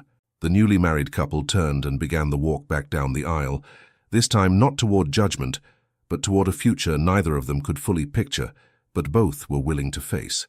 As they passed, people bowed and curtsied. Margaret heard fragments. "Remarkable girl, brave, to speak so. Quite improper, if you ask me." Improper, perhaps, but honest. Edward leaned slightly toward her. "How does it feel?" he asked softly. "Like the end of a very long storm," she said. "And the start of another, perhaps gentler one." He laughed under his breath. "Let us hope there are fewer archbishops in the next storm." They reached the doors. The light beyond was dazzling after the dim chapel. As they stepped outside, a roar went up from the waiting crowds in the courtyard. Cheers, shouts, the clatter of carriage wheels. The carriage ride was a blur. People lining the route waved hats and handkerchiefs. Some shouted their names. Children perched on shoulders. Margaret waved until her wrist ached, smiling until her cheeks did. Inside the carriage, however, it was quiet. The noise outside turned to a muted background. They sat close on the narrow seat, hands still linked. The intimacy of the enclosed space, after the vast urgency of the chapel, felt almost shocking. "I thought," Margaret said at last, "that I would feel nothing but exhaustion. Instead, I feel—" She searched for the word, "light, as if a great stone has rolled away." "That is how confession is meant to work, I believe," Edward said. "You confessed as well," she reminded him. "In your own way." He nodded slowly. "It seems I needed to. I have spent years being the man people expected to see, instead of the one I am. Today I behaved badly, then tried to behave better. Perhaps that is honest, if not very majestic." She turned the ring on her finger, marveling at its weight. "I did not picture my wedding day like this when I was a child," she said. "I pictured flowers and music and graceful speeches, not letters and questions at the altar." "Would you change it?" he asked. "If you could," she thought. "I would spare you the pain," she said, "and my parents the terror. But the rest—" her gaze met his. "No, I do not think I would change the fact that we began in truth rather than in a polished story. It may make things harder, but it makes us real." He smiled, a small private smile just for her. "Real," he repeated. "What a dangerous ambition for a prince and princess." "At least we will be dangerous together," she said. The procession ended at the great hall, transformed for the wedding breakfast. Toasts were made, some halting, some eloquent. A few speakers tried to pretend nothing unusual had happened. Others, more courageous or more foolish, made veiled references to honesty and to the admirable frankness of our new Princess of Wales, which made Margaret blush and Edward choke into his wine. At one point, the Queen drew Margaret aside to a quieter corner. "You look less terrified," Her Majesty observed. "I am less terrified," Margaret admitted. "The worst has already happened. The rest seems less frightening by comparison." The Queen's mouth softened. "You did well," she said. "And you were kinder to my son than he deserved for a few minutes there." Margaret swallowed. "He was wounded," she said. "Wounded pride makes for poor decisions. I helped cause it. I cannot blame him entirely." "You will find," the Queen said, "that marriage is not the art of never hurting one another. It is the practice of forgiving and being forgiven before the wound festers." She paused. "And of closing doors before speaking quite so freely." Margaret's cheeks flamed. "Yes, ma'am." The Queen's eyes twinkled for a moment. "Still," she added, "I am glad he listened, both at the door and afterward." Margaret hesitated. "Ma'am," she said, "may I ask you something? Were you ever afraid at the beginning?" "Terrified," the Queen replied at once, "though I did not have the courage to say so in public. You have in one morning done something it took me years to learn. You have dared to be human in the middle of a court that prefers statues." She laid a hand lightly on Margaret's cheek. "Take care of him," she said. "He will take care of you, in his own infuriating, earnest way. Between the two of you, perhaps you will manage to drag this country a little further toward kindness." Later, Agnes cornered her near a window. "If this is what you do on a wedding day," Agnes said, eyes shining with a mix of shock and pride, "I tremble to think what you will do when you have a coronation." "Collapse quietly in a corner, I hope," Margaret said, "and let everyone else shout for once." Agnes took both her hands. "You were magnificent," she said. "Terribly alarming, but magnificent. I nearly fainted when he asked you that question. And then you answered like that. I thought you might disown me for dragging your name into such chaos," Margaret said. "I shall dine on the tale for years," Agnes retorted. "My grandchildren will tire of hearing how I watched the Princess of Wales scold half the court by example." They both laughed, the tension finally breaking into something light. The day blurred on. More toasts, endless congratulations, formalities. Eventually, blessedly, the festivities wound down. Guests departed in carriages. The castle quieted. At last, as evening deepened, Edward and Margaret found themselves in a smaller sitting room, a private fire crackling, the noise of the day muffled by thick walls and heavy curtains. Margaret sank onto a sofa with a sigh. "If one more person speaks of future heirs," she said, "I may take up residence in the stables." "You would be safer there," Edward agreed. "Horses gossip less than courtiers." He sat beside her, leaving a polite space. The space felt unnecessary now. She shifted closer until their shoulders brushed. They sat in companionable silence for a moment, listening to the soft pop of the fire. "How are you?" he asked eventually. "Truly. Not as a princess, but as Margaret." "Tired," she said. "Relieved. A little astonished that we are still here in one piece." "And you?" "Much the same," he said, "with the added knowledge that I am now bound for life to a woman who might at any moment tell a duchess inconvenient truths at a dinner party." "She had better mind her behavior then," Margaret said. "The woman, I mean." "Not the duchess." He turned his head to look at her. The firelight softened his features, made him look younger, almost boyish. "I was afraid this morning," he said quietly. "Afraid you would walk away. Afraid I would send you away and regret it forever. I have been given many things in my life without earning them. Today, whatever else I have done wrong, I feel I have at least not run from the hard choice. We chose each other," she said simply. "Above pride and fear, that seems a good beginning." He reached for her hand again. This time he did not merely hold it. He lifted it to his lips and pressed a lingering kiss to the back of it. The touch was reverent, almost shy. "Thank you," he said, his voice rougher than before, "for not running, for burning the letter, for telling me anyway, for loving me when it would have been easier to stay distant." Tears pricked her eyes. "Thank you," she answered, "for listening at doors you ought not have, then listening properly when it mattered." for choosing to believe that I could be more than the worst thing I have done, for asking me that question, even if I shall give you no end of scolding for the manner of it." He smiled. "I deserve it. And I shall rely on you to ask me questions in turn when I grow too comfortable in my own certainty." She leaned her head lightly against his shoulder. He did not move away. Instead, she felt him exhale and relax, as if some tight band around his chest had loosened at last. Outside, the bells of Windsor rang again, this time in celebration rather than summons. The sound drifted faintly through the window. "Do you hear that?" she asked. "Yes. It sounds different," she said. "This morning they felt like a command. Now they sound like a blessing." "Perhaps they do both," he replied. "Call us, then send us. We will likely fail them in some ways. We will disappoint people. We will quarrel. We will make dreadful mistakes." "We already have," she reminded him. "True," he said. "But perhaps we will also apologize, and forgive, and try again. If we can do that, the rest may be bearable." They sat like that for a while, two tired figures in fine clothes, leaning into each other not as ornaments of the state, but as people who had survived a long, difficult day and chosen one another at the end of it. Years later, people would still speak of that wedding. They would remember the delay, the shock when the prince stopped the ceremony, the collective intake of breath when he asked his bride if she loved him. They would argue over the appropriateness of such honesty. Some would tut and say it had been scandalous. Others would call it brave. A few would say it had been necessary. What most of them would remember, though, if pressed, was the look that passed between the couple at the altar before the final vows. The way the young woman straightened her shoulders and spoke as if she were in a drawing room, not a cathedral. The way the prince's expression changed when he heard her answer, pride and humility warring and then settling together.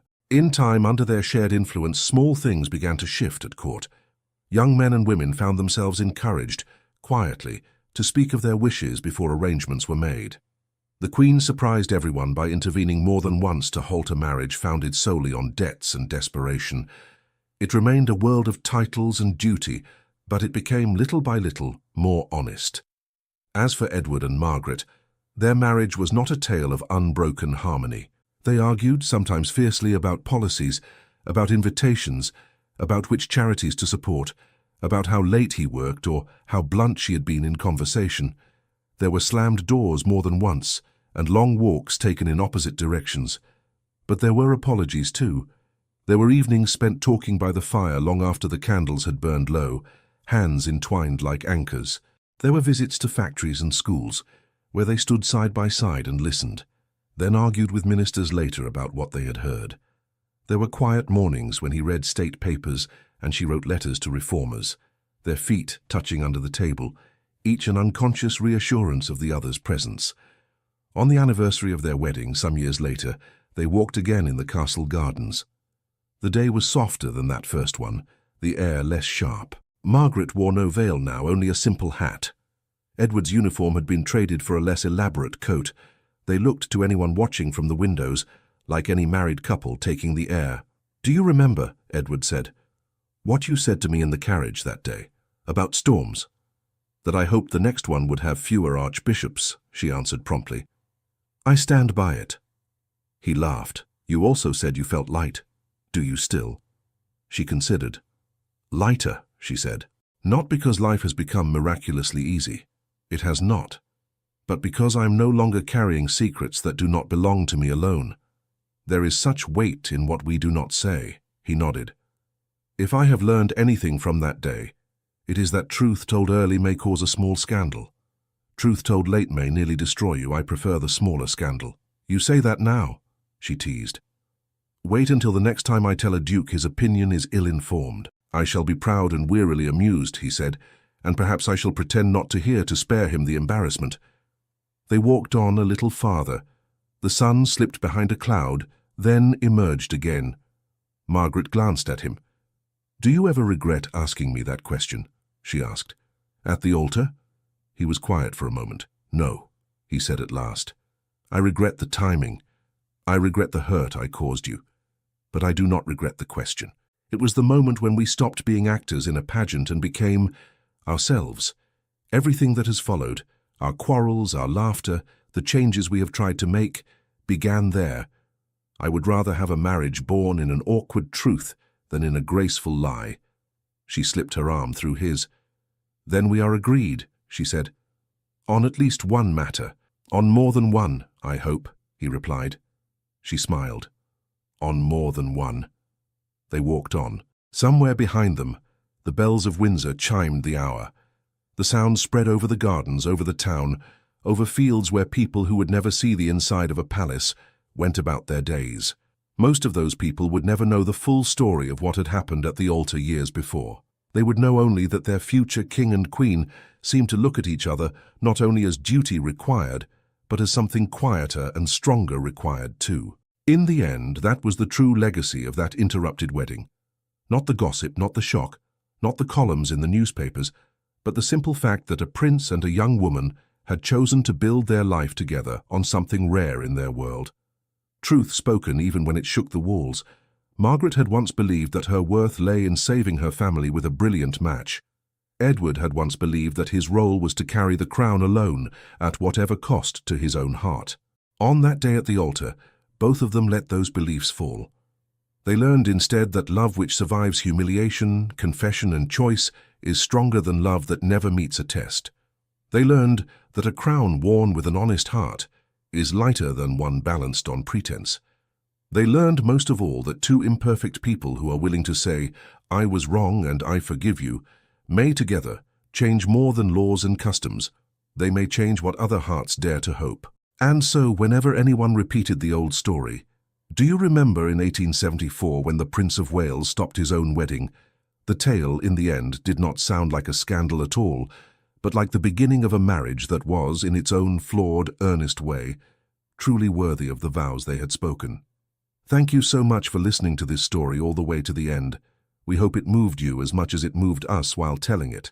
We'd love to hear your thoughts. Leave us a comment telling us where you're listening from and what you liked the most. Rate this story from 0 to 10. What score would you give it? If you enjoyed this story, don't forget to subscribe to the channel and leave a like as a show of support. That really motivates us to keep creating and sharing more stories full of emotion and life lessons. And before we go, we want to remind you that an exciting and heartwarming story recommendation will appear on the final screen. If you'd like to enjoy it, just click on the video. Thank you once again for being here, and we'll see you in the next story.